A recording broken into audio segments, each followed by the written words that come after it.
प्यारे सत्संग जी, प्यार से कहिए सतगुरु सतनाम सत साहिब जी, सतगुरु सतनाम सत साहिब जी, सतगुरु सतनाम सत साहिब जी। बाबा सतगुरुदेव महाराज की जय, सतगुरुदेव महाराज की जय, सतगुरुदेव महाराज की जय।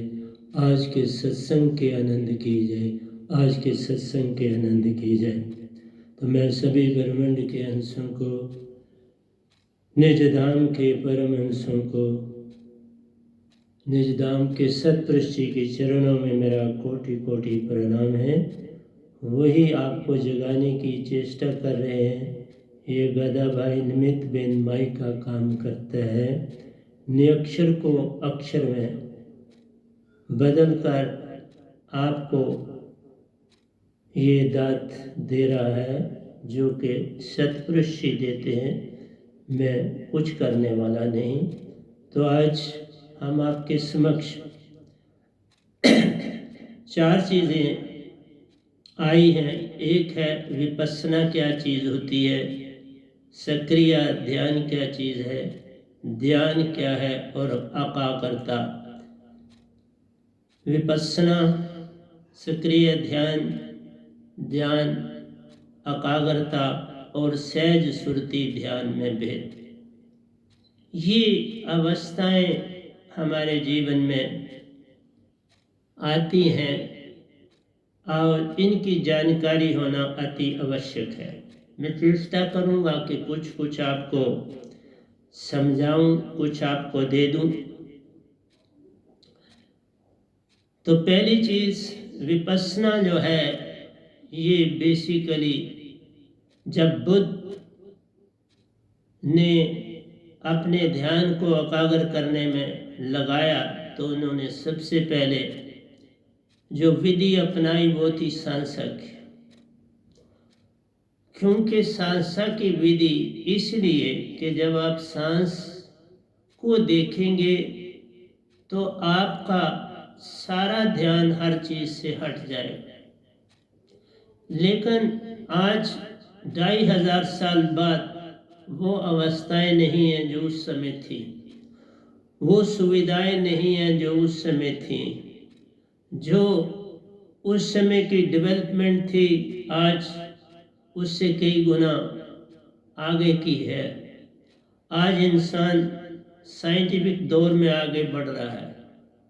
उस समय साइंटिफिक दौर में आगे नहीं था, क्योंकि हर जगह पे एक चीज बढ़ती है और दूसरी कम हो जाती है।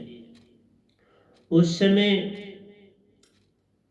आदमी रूहानियत में जा सकता था आसानी से, ना कोई खास गाड़ियां थी, ये टांगे आदि भी नहीं थे। ये भी हमारे वक्त में है। 2500 साल पहले बिल्कुल ही सादा जीवन था। आप वहां पर आसानी से ध्यान में जा सकते थे। आज के युग में जैसे बहुत से जो विदेश के लोग हैं वो ये कहते हैं कि भारत में जो जवानी है वो खत्म हो चुकी है। वो कहते हैं वह बूढ़ों का देश। कोई बात होगी तो कहते होंगे ना, ऐसे तो नहीं ना कहते होंगे कि ये बूढ़ों का देश है। क्योंकि पुरानी कहानियां भी हैं तो उनको भी आप देखो कि कहीं बारात जा रही है, कहीं कुछ प्रॉब्लम बनता है तो बूढ़ा एक जरूर वो साथ लेते थे। अभी बड़ी बंदिश होती थी कि भाई कोई बूढ़ा नहीं साथ लाना, वो प्रॉब्लम पैदा करे। तो उस समय जीवन के अंदर जितना कोई बूढ़ा होता था उसको उतना ही सियाना माना जाता था। आज वो युग नहीं। आज 2500 साल में एक 20 साल का बच्चा इतना सियाना हो सकता है जितना एक 80 साल का बूढ़ा नहीं हो सकता। आज ज्ञान का दौर है और ज्ञान बड़ा तेजी से सीखा भी जा रहा है, फैलाया भी जा रहा है। लेकिन एक चीज बढ़ती है तो दूसरी कम होती चली जाती है। बढ़ती है अगर बाहर की ओर दौड़ तो अंदर की कम हो जाती है। दौड़ तो दौड़ है ना। एक दशा में दौड़ा जा सकता है, दो दशाओं में एट ए टाइम आप नहीं दौड़ सकते, चाहे बाहर दौड़ो चाहे अंदर दौड़ो, क्योंकि जो वस्तु अंदर है वो वस्तु बाहर है। लोग तो ये कहते थे, यह सुना था कि बाबा जैसा अंडे तैसा ब्रह्मंड, whatsoever is outside is well within you। हम कहते थे ये कैसे हो सकता है, ये छोटा सा शरीर है और बाहर तो बहुत बड़ा आकाश फैला हुआ है। लेकिन जब अंदर की दुनिया में जाओ तो फिर पता लगता है, जैसे ये गधा भाई अंदर की दुनिया में गया तो पूरा लगता है कि एक पूरा जो है मनुष्य, अगर उसमें जीवन है। ये नहीं है कि जीवन और उत्पत्ति में बड़ा भेद है, जीव और जीवन में बड़ा भेद है। जीव होना और चीज है और जीवन होना और चीज। जीव हो तो लगेगा ये चिड़िया है तो बड़ी छोटी, ये हाथी है तो बहुत बड़ा है, हम है तो बस मिडिल में कहीं। लेकिन हम भूल जाते हैं कि हमारे 6 तन और 7 चक्र है। इन 6 तनों का फैलाव इतना ज्यादा है जितना कि निरंकार भगवान का भी नहीं। निरंकार भगवान जिनकी आप भक्ति करते वो छोटे पड़ जाते हैं। अगर आप अपने आप को समझ जाओ तो आपको ये निरंकार भगवान छोटे दिखेंगे। उसका कारण भी बताता हूं, मैं जो बोलता हूं उसके विषय में पूरी जानकारी देता हूं। इस तन के साथ महाशून्य भी जुड़े, जबकि निरंकार भगवान के साथ शून्य तक का रास्ता है। पता लो और सुन लो। 14 लोगों तक का संबंध है निरंकार भगवान का, और इस मनुष्य का कितना संबंध है आप सोच भी नहीं सकते। ये तन चोला इतना बड़ा है जितना कि अमर लोक बड़ा है, और अमर लोक की कोई सीमा नहीं। महाशून्य भी इसमें मौजूद है और अमर लोक भी इसमें मौजूद है। तो फिर कौन सी चीज तुम में मौजूद नहीं है? तभी कहा ना, जिन जाने या तिन रंग माने। जो जानेगा वही इसका आनंद भी ले सकता है। इन 3 लोक में आनंद है ही नहीं। न देवी देवताओं के पास आनंद है बेचारों के पास, न 33 करोड़ देवताओं के पास है, और न ही आज शक्ति के पास है और न ही निरंकार भगवान के पास है। कारण होगा ना कोई। आइए हम कारण को जानने की चेष्टा करते हैं। कारण ये है कि जिसके पास, कहते हैं ना, ताला हो तो चाबी पास हो तो कोई परेशानी नहीं। जिसका गृह तिस दियो तालो, चाबी संतन सो पाई, अनेक उपाय खुल नहीं पाई, बिन सतगुरु शरण आए। तुम्हारे अंदर ताले हैं और उन तालों को खोलना तुम्हारे अपने बस में नहीं। ये काम यत्न से न होई, सतगुरु कृपा पावे कोई। प्यारे सत्संग जी, ये दास जो आपके सामने बैठा है, ये वही काम करता है सदा से, बचपन से लेके वही काम किए जिसमें मालिक का साथ था। होश नहीं थी लेकिन कोई पखंड भी अंदर नहीं था। पाखंड के ऊपर मैं कभी चला नहीं। होश में जो आया उसको अपनाया, होश से बाहर जो था उसको धिकार दिया। जिस संसार में आप रहते हो उस संसार में 3 अवस्थाएं तो बॉडी के अंदर भी सत रज और तम गुण है 3, लेकिन बाहर भी तुम्हारे 3 गुण हैं, बचपन, जवानी और बुढ़ापा।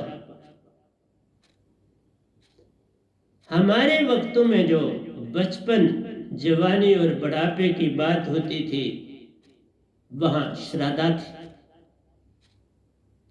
कभी बेटा ये नहीं सोच पाता था या सोचने की भावना ही नहीं होती थी कि मेरे बाप ने ये गलती की, मेरी माँ ने ये गलती की, और वो उसको याद रखता था। अच्छी बात वो याद नहीं रखता आज के युग में, पुराने वक्त में याद रखता था, अच्छी और बुरी छोड़ता था। आज आप देख लो हर घर में नगार डाल के देख लो, मैं ऐसे नहीं बोलती, हर बुरी बात को याद रखा जाता है और अच्छी को छोड़ा जाता है। पुराने वक्तों में जो पति पत्नी होते थे उनमें पति को परमेश्वर माना जाता था और स्त्री को अर्धांगिनी के तूने हर आज्ञा का पालन करना। लेकिन उसमें एक बात जरूर होती थी, स्त्री भी उसकी खामियों को अपने पास संभालती थी, अच्छाइयों को संभालती नहीं थी लेकिन बुराइयों को संभालती थी। लेकिन कभी उस बुराई का वो इस्तेमाल नहीं करती थी। लेकिन एक बात थी, अगर बंदा सीमा के तहत ही है, वो उससे किसी भी ढंग से, जैसे पुराने वक्तों में आप देख लो, कम पड़ी पत्नी होनी चाहिए थी, कद से बराबर होनी चाहिए थी, बड़ी नहीं होनी चाहिए थी, बॉडी से भी देखते थे कि हमसे ज्यादा शक्तिशाली ना हो, कमजोर हो कि दबाया जा सके। आज के युग में भी हैं ऐसी बातें, बताता। आज के युग में आदमी ये टॉलरेट कर रहा है कि वो पढ़ी लिखी हो, हम दोनों सर्विस करते हो, दोनों एक प्रोफेशन में हो, अच्छा लगता है। और क्योंकि उससे जीविका चलती है, आज के रिसोर्सेज जो हैं वो बहुत बढ़ गए हैं, एक्सपेंसेस बढ़ गए हैं, रहने का स्टाइल बदल गया, हर चीज बदल गई। वो वक्त नहीं रहा कि आप पैदल चल के कहीं जा रहे हैं तो काम पे जा रहे हैं। आज तो आपके पास कोई ना कोई कन्वेंस होनी चाहिए एक जगह से दूसरी जगह जाने की, उसके बिना गाड़ी नहीं चलती थी। इसलिए मेरी प्यारी सत्संग जी, मैं तब ये बातें आपको बता रहा ना कि इस युग में बड़ा संभल के चलने का समय है। आप इस तरह से बच्चे के साथ नहीं चल सकते कि वो बच्चा है। आज चलने के लिए आपको ऐसे चलना चाहिए कि वो पहले ही बड़ा हो चुका है, वो आपके एक एक बात को अपने पास संभाल रहा है, और जब बड़ा हो जाता है तो वह अच्छाइयाँ भूल जाता है और बुराइयां याद रखता है, और उसके अंदर बदले की भावना होती है, चाहे पेरेंट्स ही क्यों ना। ये सच बोल रहा, उसके अंदर से वो चीज नहीं जाती जो कभी उसने अपने पेरेंट्स में अपने प्रति बुरी समझी।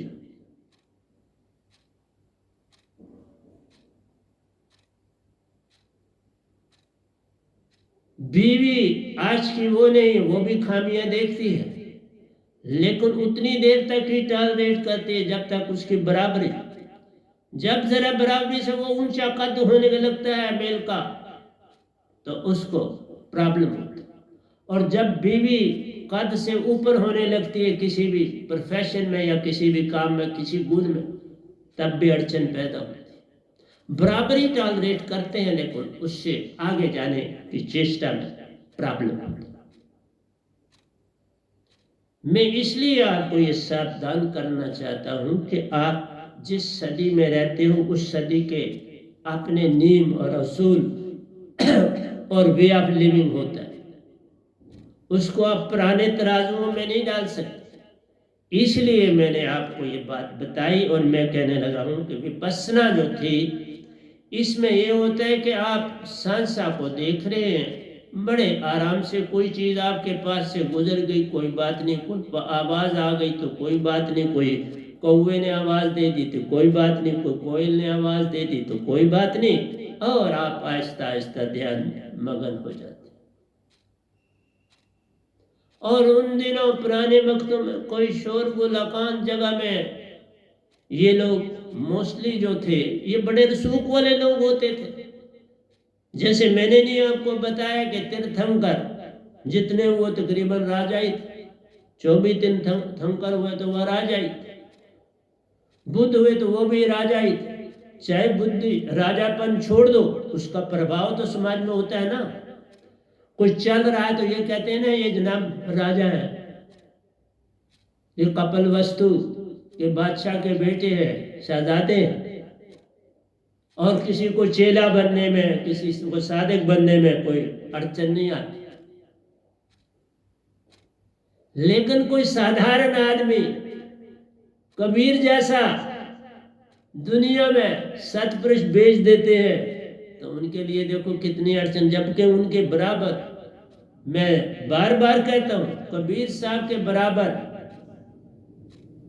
ना कोई था, ना है, ना होगा।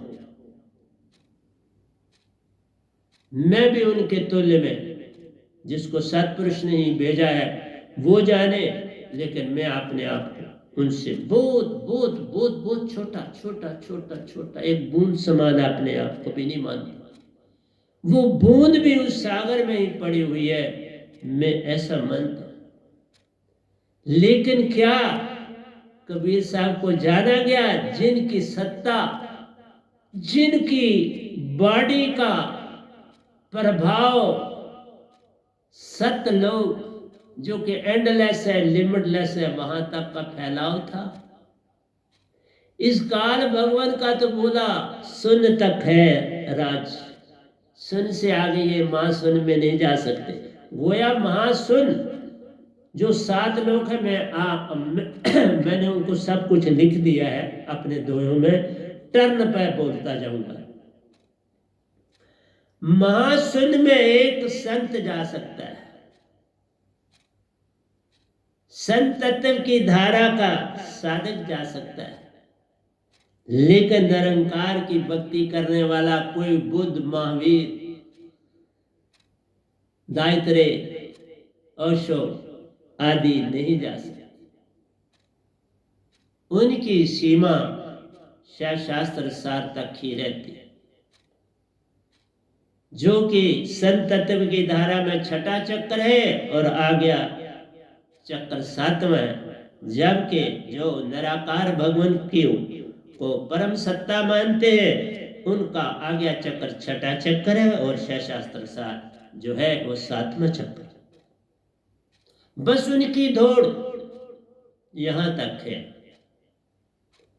इसलिए जब आपके अंदर कोई वैर किसी के प्रति नहीं, द्वेष किसी के प्रति नहीं, श्रद्धा ही श्रद्धा जागी हुई है हर समय, तो वो बड़ी आसानी से विपस्सना विधि में दाखिल हो सकता।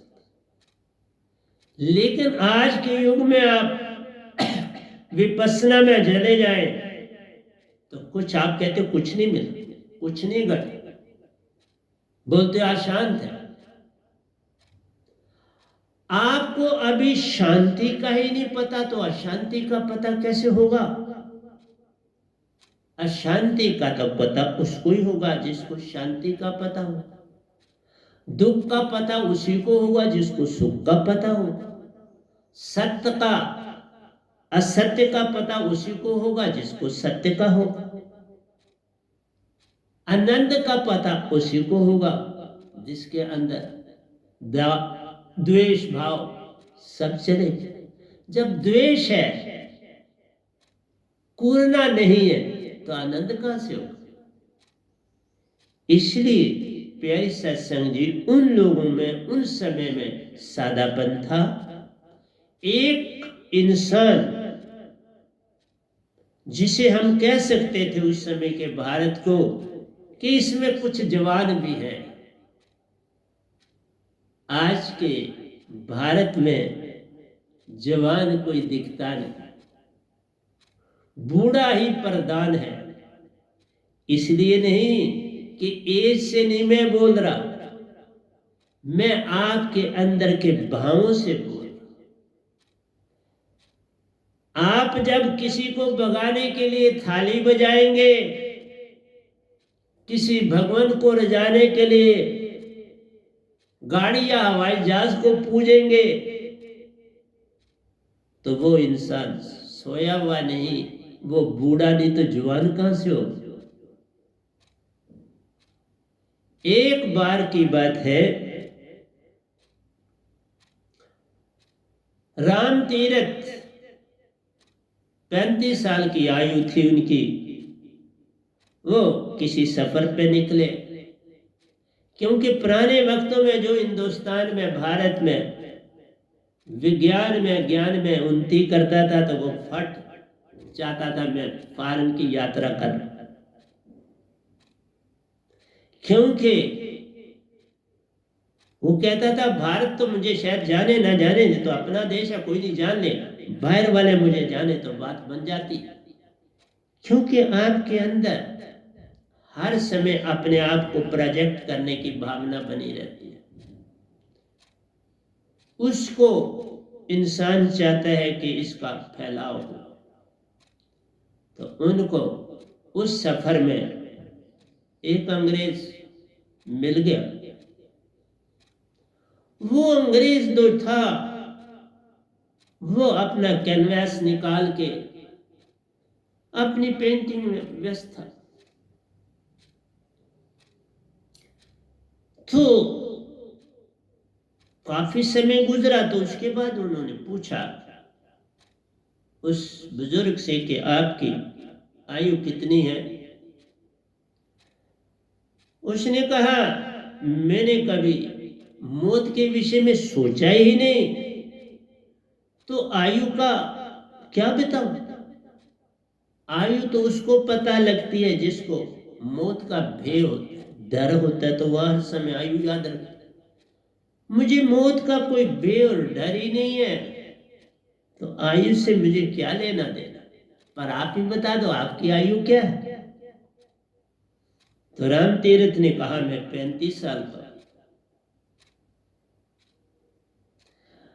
वो बूढ़ा बड़ा हैरान हुआ, तो उसने कहा आप मुझसे क्या पूछना चाहते हैं, बताइए। उसने कहा आप पेंटर हो। उसने कहा नहीं, मैं पेंटर नहीं हूं, मैं पेंटिंग देखता। तो राम तीरथ और परेशानी में पड़ गए। बोलता है मैं पेंटिंग को देखता हूं। उन्होंने कहा आप तो पेंटिंग बड़ी सुंदर बना रहे हैं, तो देख कहां रहे। उन्होंने कहा पेंटिंग तो उसको कहते हैं जिसमें अगर कोई मनुष्य रचा जाए तो वो बिल्कुल लगे कि जीवित है। अगर सूरज उगता हुआ दिखाई ना दे कि सूरज प्रतिपल उग रहा है, तो वो पेंटिंग नहीं होती। इसलिए मैं ना पेंटर हूं ना सीखा हुआ हूं, मैं बस सीखने में जुटा हुआ। लेकिन उसने कहा कि मुझे लगता है कि आप भारत के हो। रामकृष्ण ने कहा हाँ मैं भारतीय हूं। तो उन्होंने कहा जैसे मैंने पढ़ा है भारत में कोई जवान बंदा नहीं रामकृष्ण फिर राम तीर फिर चूके उन्होंने कहा भारत में तो सबसे ज्यादा आबादी जवानों की।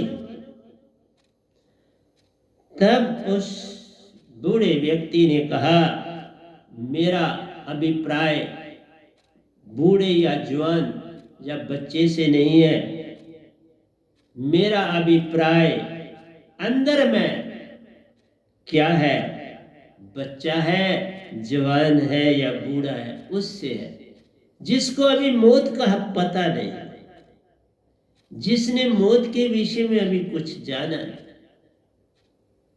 मैं तो उसकी बात कर, क्योंकि मैंने जितनी किताबें पढ़ी हैं, जो बाप ने किया वही बेटा करता है, और वही उसका आने वाला बेटा पोता करता है, वही उसका आने वाला पीढ़ी फिर वही काम करते हैं। तो कहाँ है वो जवानों का देश? जवान शरीर से नहीं होता, जवान तो भाव से होता है। मृत्यु का भय इतना बैठ गया है भारत में कि हर आदमी दूसरे को बोलता है, जब कोई गलती करता है, तुम्हें मौत का डर नहीं लगता? किस बात का डर? मरता ही नहीं कोई। कौन मरा वो बता दो। मरा वही जिसने अंदर से कुछ पा लिया, वो मरा। उसने ये शरीर सदा के लिए छोड़ दिया, वो इस संसार के लिए चला गया। एक हंसा कम हो, उसका नाम है इन तीन लोग से कोई मरा। कौन मर रहा है? अरे बस जैसे कपड़े रोज बदलते हो, रोज नहाते हो, शेव करते हो, अपने आप को सजाते और ड्यूटी पे चले जाते, वही तो काम मृत्यु कर। मृत्यु के देवता आपको फटाफट उठाते हैं और दूसरे शरीर में डाल देते, प्राण को ले जाते हैं, और फट आ गई, सामान तैयार है और वहां डाल दो। कौन मरा? इसलिए प्यारे सत्संग जी, ये देश कमजोर पड़ गया, क्योंकि जो जवान था, जिसको कुछ करना था, वो पुरानी रूढ़िवादियों में अटका रह गया।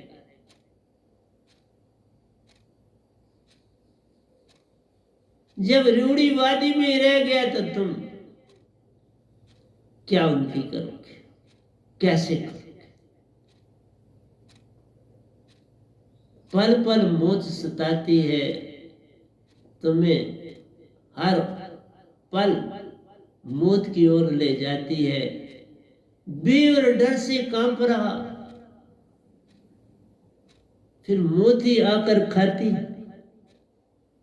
इसलिए कहा, विपस्सना एक शांत चित्त की भक्ति है। अशांति को उसने जाना नहीं, क्रोध लोभ को जाना नहीं, दुख दर्द को पहचाना नहीं, किसी की लूट मार करने का भेद पाया नहीं, हर एक को अपना रूप जब जान लिया, आशा तृष्णा का संग गया, कोई वैरी संग साथ नहीं, रूढ़िवादी विचारों को भुगा दिया। अब नई ज्योत जग जाती है। तुम कभी दिया कभी टार्च बन जाते। बस जब ये अवस्था आती है, कभी दिए बन जाते हो, कभी वो टार्च की रोशनी बन जाते हो, तो फिर भक्ति शुरू हो जाती है।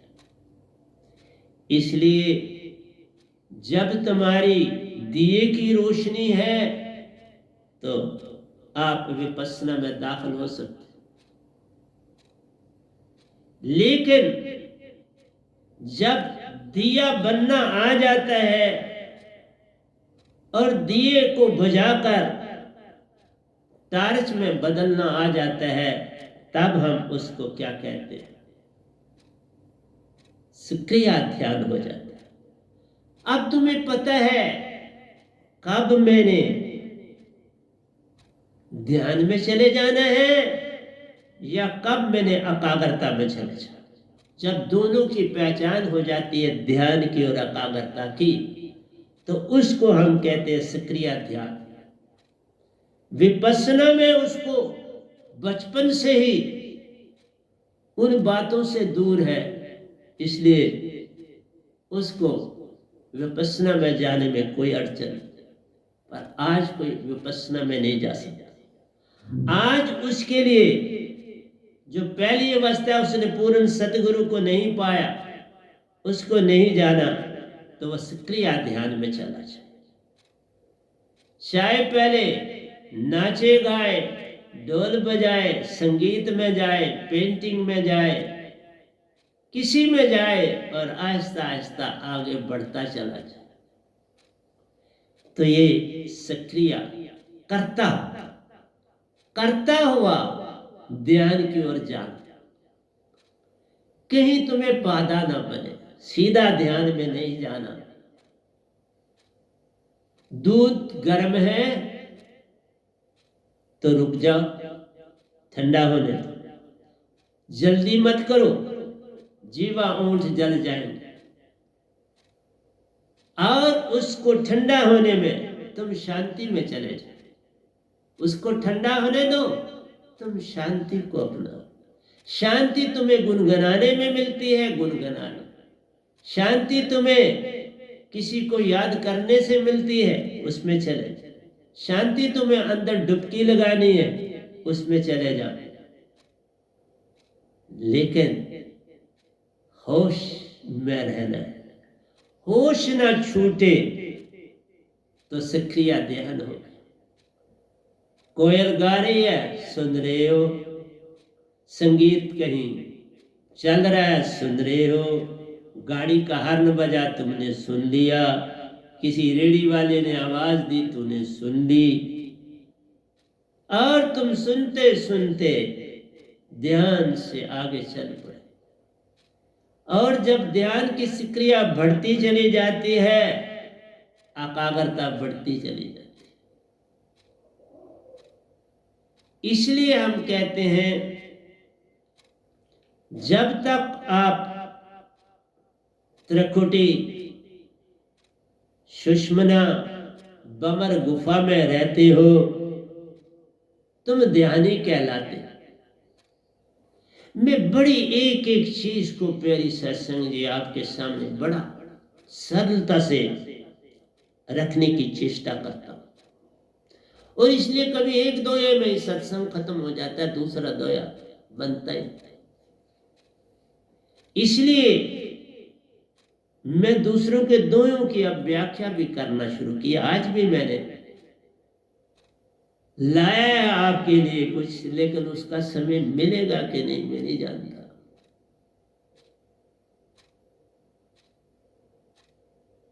तो मैंने आपको विपश्यना बताया कि अशांति को देखो तो शांत होते जाओगे, बुराई को देखो तो अच्छाई होती चली जाएगी।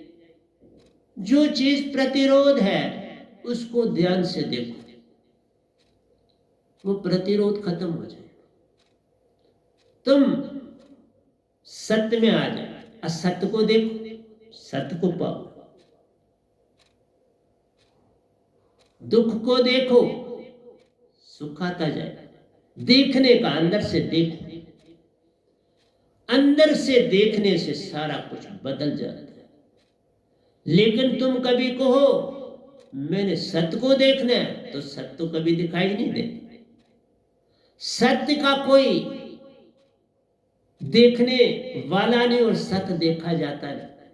अनंत किसी का तुम देख सकते नहीं, अपने अंदर उत्पन्न कर सकते, पर असत्य को देख दुख और दर्द को देखकर तुम्हारे अंदर आनंद आने शुरू। देखो अपने अंदर, वो घड़ी याद कर लो, उससे तुम्हें आनंद मिले। अंदर में विरोधी ताकत को देखो, सच्ची ताकत आ जाएगी साथ। यही मन की कमजोरी, ये मन की कमजोरी, मन बुद्धि चित्त और अहंकार, उनके विरोध में खड़े हो जाओ अंदर, वो त्राहित हो जाएंगे। तुम टार्च में जब जाते हो तो आप देखोगे टार्च जहां जहां पड़ती है उसके आगे पीछे छाया होता है। टार्च एकाग्रता में है, और जहां टार्च नहीं पड़ती वो छाया, वहां काला तत्व।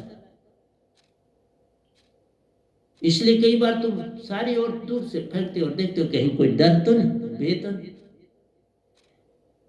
जब तुम अंदर अपने भय को ढूंढोगे, बेभागे। इसीलिए कहा ये काम यत्न से न होई, सतगुरु की दात पावे कोई कोई। जब ये दात पास होगी तो मन और माया पास नहीं फटके। जैसे जिसके पास सार शब्द की दात होती है उसको कभी कोई आत्मा नहीं सता सकता, उसके पास फटकती भी नहीं। और मैंने कहा आपको कि मेरे पास मोक्ष के लिए आते हैं बड़े बड़े, जिन्होंने बड़ी तपस्याएं की हैं वो भी आते हैं, मोक्ष दे दो, अपना शब्द दे दो। पता उनको ज्यादा पता है तुम जीने वालों से, क्योंकि तुम उनसे भी ज्यादा सोए हुए। तुम उनको कहते हो प्रेता बुरा नहीं, वो तुमसे ज्यादा जागा, बहुत जागा। अब वो जागा है, उसको रास्ता नहीं मिल रहा। तुम्हें रास्ता मिला है, तुम जागना नहीं चाहते, तुम सोए रहना चाहते। जिस देश में बूढ़ों का ही बोलबाला हो, जवान कहीं दिखता ना हो, तो वो देश कहां उन्नति करेगा। इसलिए तुम जब बूढ़े हो जाओगे कोई काम करोगे, फिर देश उन्नति तो नहीं कर सकता।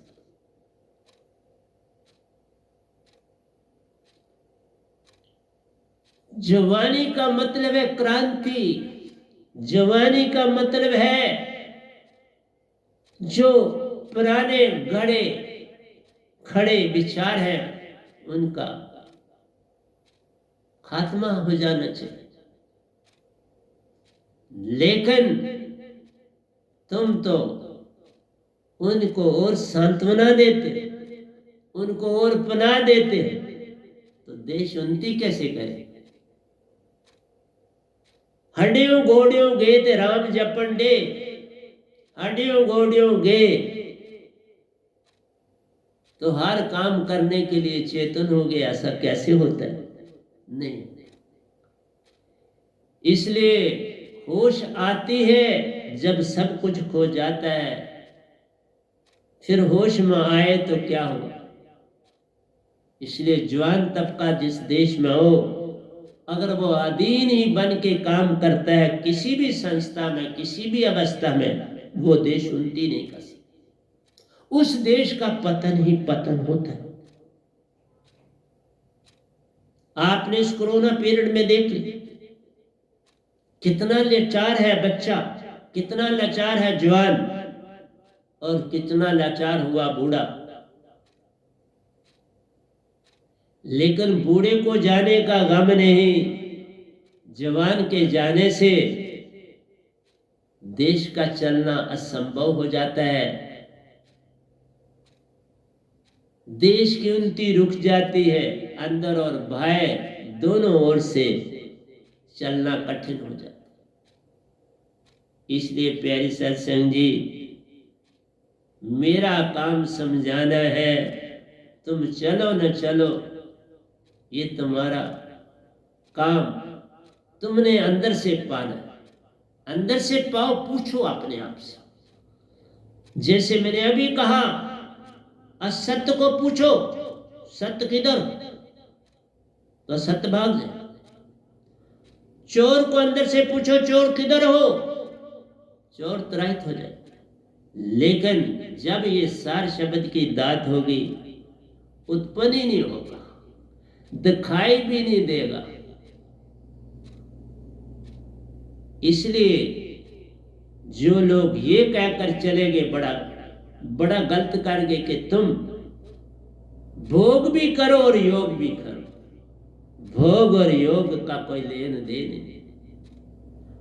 जब भोग के को देखोगे तो भोग त्राहित हो जाएगा, और ये तभी होगा जब सार नाम की दात होगी, ऐसे नहीं त्राहित होगा। बड़े बड़े ध्यानी नहीं ना त्याग सके, बड़े बड़े ऋषि मुनि हजारों साल तपस्या के बाद भी नहीं ना त्याग सके। इसलिए कहा कि मैंने उस दूध वाले को कहा दूध को ठंडा होने दे। इसलिए तुमने अगर विषय विकार को त्यागना है तो सार शब्द की दात पर शीर्षासन का से काम ले।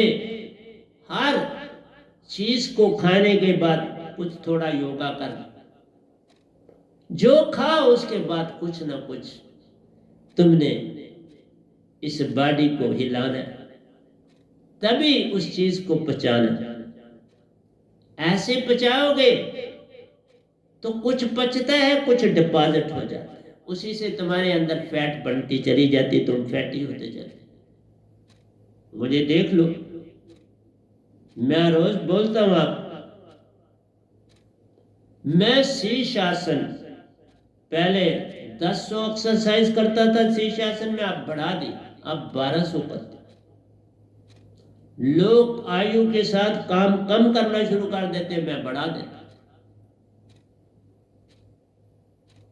इसलिए तो मैं कहता हूं, जे तुम मेरा होई रे सब कुछ तेरा होए। मेरे से तो मिलने से सारा देश बदल सकता है। मेरी दात पाने से भारत सब देशों से आगे जा सकता है, क्योंकि मेरी कोई चेष्टा नहीं मैं अमेरिका जाऊं, न, बिल्कुल अंदर से। मैं तो बस इस आश्रम में ही रहता हूँ, छुट्टियां कहीं बस बाजार गए, कोई चीज लानी है लाई, और बस अपने झाड़ू पोछे में उसमें व्यस्त रहता। रात को अपने कपड़े भिगो देता हूँ, सुबह उनको धो के स्प्रेड कर देता हूँ, दूसरा जोड़ा पहन लेता हूँ, सफाई सफाई कर देता हूँ, कुछ चादरें झाड़ देता हूँ, झाड़ू पोछा कर के तो आपको सत्संग देता हूँ। अपने आप को ठीक पूरी तरह से योगा करके सब कुछ करके तो आपके पास बैठता। इसलिए तुम मेरी बातें आसानी से थोड़ा समझ जाओगे। एक साथ सुनते उसे भूल जाते, फिर दूसरा सुनते फिर उसको भी भूल जाते। तुम मेरे सारे सत्संग याद रखो तो तुम जैसा संसार में अब कौन होता, पर ऐसा देखते हो अपने आप। किस किस को समझाऊं, सब जगह गंदा, सभी को लगा है पिटवा का धंधा। तुम तो मजा लेते हो मेरे सत्संग से, तुम कुछ पाते नहीं। जिस दिन पाओगे आपका जीवन बड़ा बदल जाए। इसलिए विपस्सना, सक्रिय ध्यान, ध्यान और एकाग्रता, तीन जो ये अवस्था है, सुषुम्ना, आपकी त्रिकुटी और बमर गुफा, इनका सरबंध बस यहां तक है।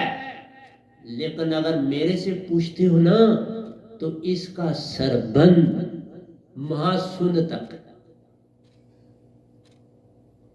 त्रैकुटी तक का सरबंध, पताल लोक से लेकर आपका सरबंध महाशून्य तक। इतने बड़े हो तुम अंदर से, सिर्फ ये जगह से इस जगह तक आने में, ये इतनी सी जगह का सफर जो तुम्हें अपने बॉडी में दिखता है ना, नासिका से त्रिकुटी तक जो दिखता है, अरबों और खरबों मील, उससे भी ज्यादा, अरबों और खरबों मील से भी ज्यादा। और ये आप विधि से, ध्यान की विधि से फट पहुंच जाते। अरबों और खरबों सारे ये सफर करो 6 ताले खुल जाते हैं। ये भी बता देता, अगर ये 6 ताले, ये 3 स्थान सार शब्द से खोलोगे तो तुम 6 ताले भी खुल जाएंगे, 6 तन 7 ताले भी खुल जाएंगे, 6 तन के तन भी चेतन हो जाएंगे। अगर ये दात इस गधे भाई के पास जो सतपुरुष ने दी हो वो होगी तब, ऐसे नहीं। मेरे सारी तरह से इम्तिहान लेके देख, मेरे सारे दान तभी कंप्लीट है। कोई मैंने बनावटी तीर्थ नहीं लगाया, कोई मेडिसिन नहीं खाता, कोई ऑपरेशन, कोई चीज कुछ भी नहीं। अपनी बॉडी इंजेक्शन तक कोई मैं अपनी बॉडी को नहीं दे सकता, हरजत कोई भी किसी किस्म का टीका मैं नहीं लगवा सकता, ना इस बॉडी के सेलों को किसी चीज से डिस्टर्ब होने देता हूं, क्योंकि इनका रूम रूम चेतन हुआ। इन सेलों को मैं किसी और चीज से सेल दूंगा तो रूम रूम की चेतना को मैं तबाह कर दूंगा।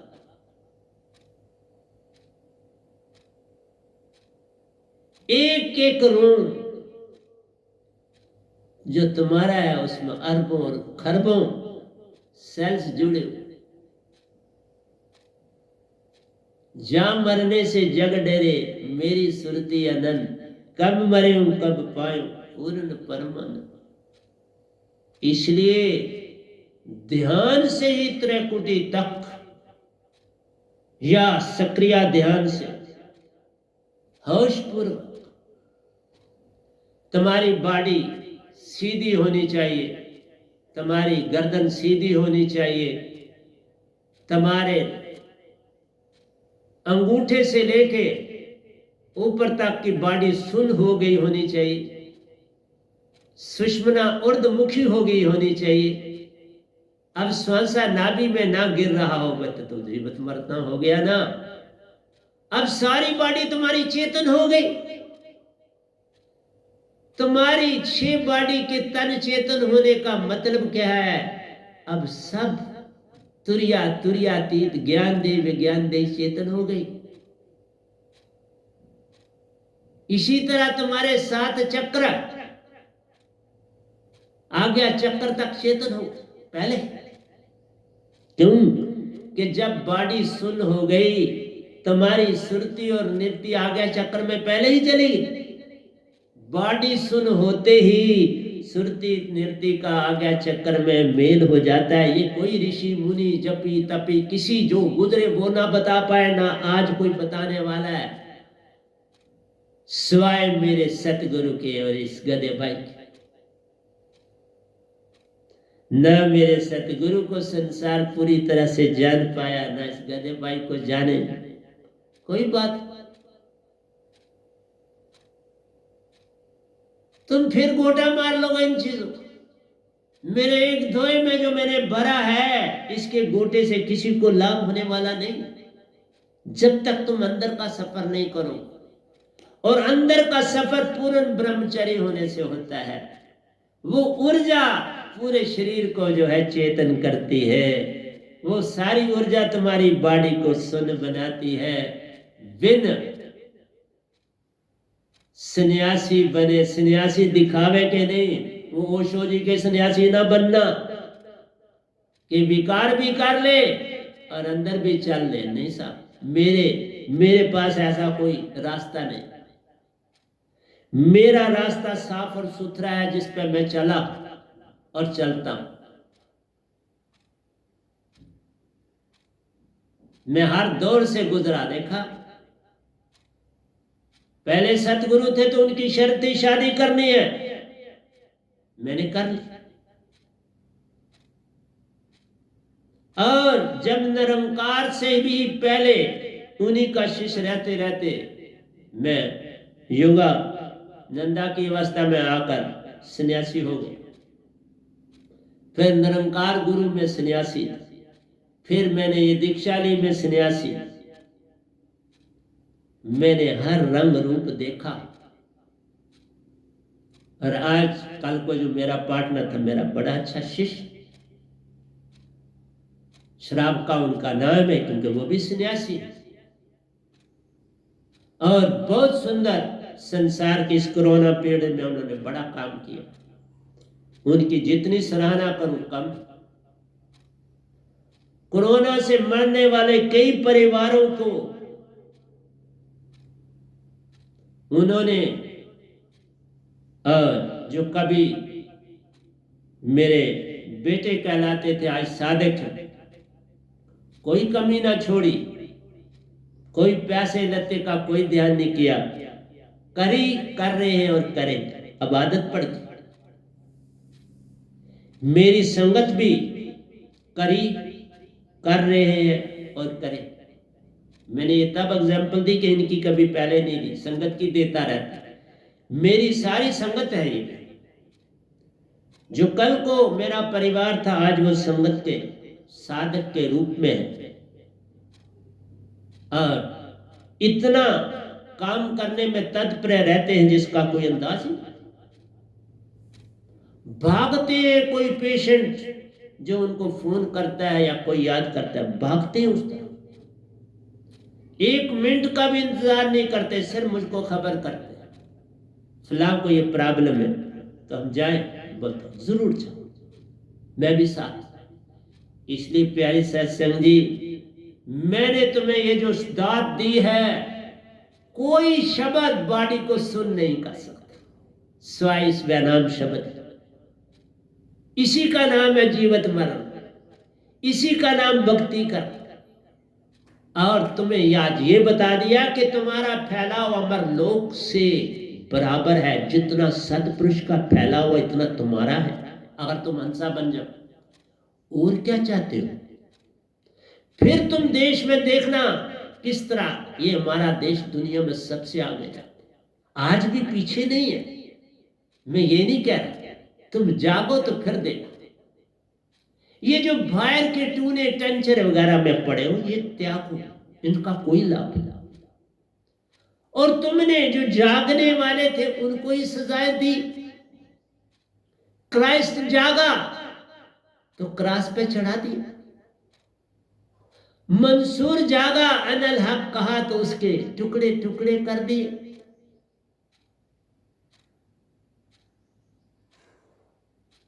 सुकरात जागा तो जहर का प्याला पिला दिया।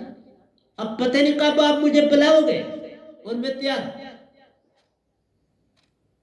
ये जवानों का देश होना चाहिए, बूढ़ों का देश नहीं होना चाहिए। जितनी एनर्जी उनमें जनरेट हो सकती है अंदर से, मैंने जवानी ये नहीं कही शरीर से, मैंने जवानी की अंदर के सफर से। अंदर के सफर से तुम जवान हो जाओगे, बूढ़े भी जवान हो जाओगे। और अगर अंदर के सफर में नहीं गई तो जवान भी बूढ़ा हो जाएगा और बच्चा बड़ा होने से पहले ही बूढ़ा हो जाएगा। भे डर हर आदमी को बूढ़ा कर देता है। निर्भय बे को देखने से होगा। बे को अंदर ध्यान में जाता, बे को देखो, किधर हो तुम ध्यान सीधे मत करो, अपनी कुरीतियों को पहले देखो। एक एक कुरीति को देखो, उसको भगाओ, सार शब्द से भाग जाए। सार शब्द जाके पासा, वही सच्चा सतगुरु धर्मदासा। जो सार शब्द को पाएगा निज धाम का कहलाएगा, सतपुरुष का हो जाएगा, जब चाहे निज घर जाएगा। इसलिए इतनी सी जगह सुषमना बॉडी सब जीरो हो गई। जीरो के हेर फेर से खुदा से जुदा हुआ। जीरो पलट सीधा किया, सुषमना में ले गई जीरो को, बॉडी सुन हो गई। फिर खुद खुदा हुआ। मैं खुदा ही नहीं कहता फिर तुम खुद सतपुरुष हो। तुम क्या प्रवचनों को मेरे को करो। मैं इसलिए दे रहा हूं कि कब मेरे को हुक्म आता है और मैंने जाना है, तो सतपुरुष की जो ड्यूटी लगी है, जो कि आप ही वो दे रहे हैं ड्यूटी, कहते वही बोल रहे। कौन गधा बोले? इसलिए कहा एक ना भूला दो ना भूले, भूला फिर कुल संसार। किस किस को समझाऊं, सब जग गंदा, सभी को लगा है पिटवा का धंधा। एक बात सुना,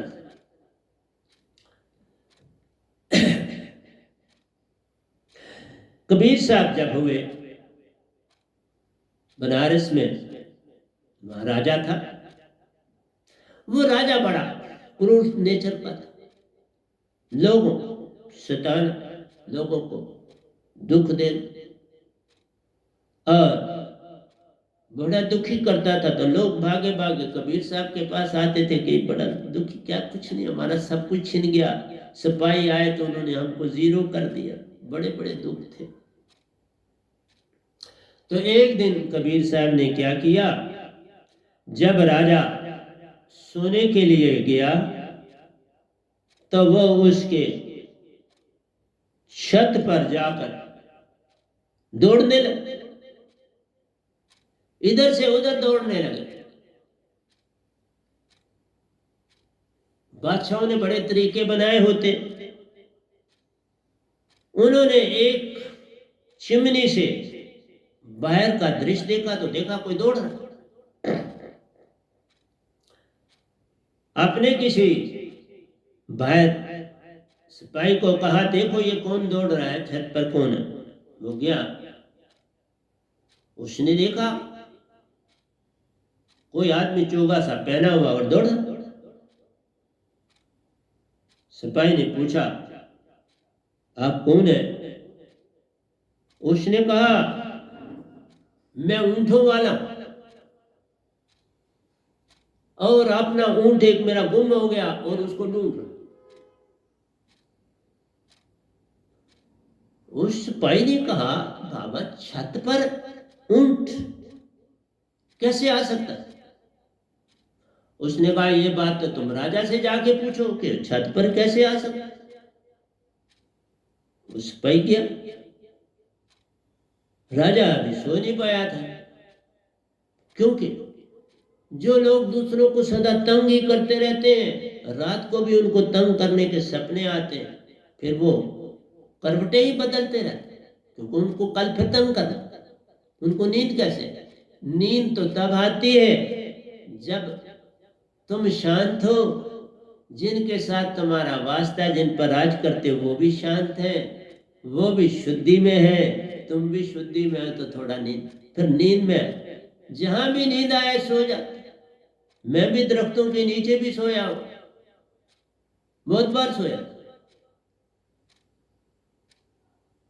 और कई बार अपने फादर साहब को हॉस्पिटल में रोटी देने के बाद जब मैं बर्तन लेने जाता था तो मैं कहता था थोड़ा यहाँ बैठ जाता हूँ, बस बैठ के तो कई बार मुझे वहां एक 2-2 घंटे वहीं सो गया। उठा और फिर घर की ओर भागा, बाबा बर्तन भी मेरे पास है और मुझे घर जाना है, माँ मेरा इंतजार करती हो।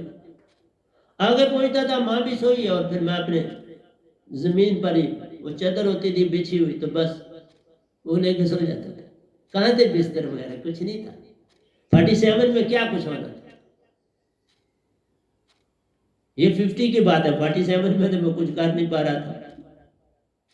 तो प्यारी सत्संग ये 49 की बात सुना रहा हूँ, क्योंकि फिर 50 में मैं उस चिल्ड्रन होम में चला गया जहाँ पढ़ा और आज यहाँ तक पहुँचा। तो प्यारी सत्संग जी, वो वजीर वो जो सिपाही था बादशाह को बोलने लगा, वो अपना ऊंट ढूंढ रहे हैं, वो कहते मैं ऊंट ढूंढ रहा हूँ। उन्होंने कहा उसको मेरे पास बुलाओ। तो जब वो उधर गया, कबीर साहब को बोला, कबीर साहब ने कहा, बाबा मैं ऊंट ढूंढ रहा हूँ, अगर मैं इधर से बादशाह के पास जाऊंगा तो ऊंट मेरा गुम हो जाएगा, कहीं और चला जाएगा, तो फिर मुझे ढूंढना पड़ेगा, यहाँ ही कहीं है। तो बादशाह को बोला वही पर आ।